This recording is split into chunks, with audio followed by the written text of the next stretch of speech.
हम तो से पूछी लहुरी नदिया यर लहुरी नदिया यर कैसन आहे ससुर तोहार रे लालनवा रे कैसन आहे ससुर तोहार रे लालनवा ससुर हमारे आहन बिलिया के मुसवा रे खोदिया अंगना दुआर रे लालनवा रे खोदिया अंगना दुआर रे लालनवा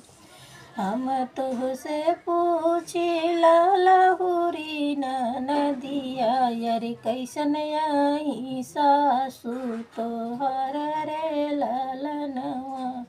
सासु हमारे आइन गंगा जी के पानिया यर दौड़ी बढ़ाई दौड़ घटई रे लालनवा यर दौड़ी बढ़ाई दौड़ी घटई रे लालनवा हम तो से पूछी लहुरी नदिया रे कैसन आहे जेठवा तोहर रे लालनवा रे कैसन आहे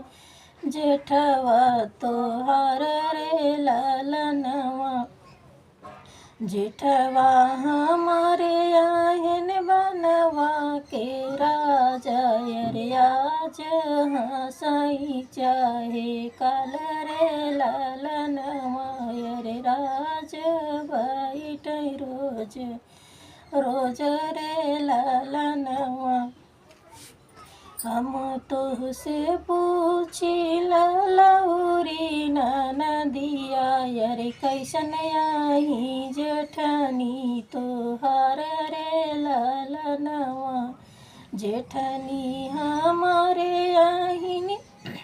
आकाशवा के बदरा रे आज घर जई चाहे बिहान रे लालनवा रे आज घर जई चाहे बिहान रे लालनवा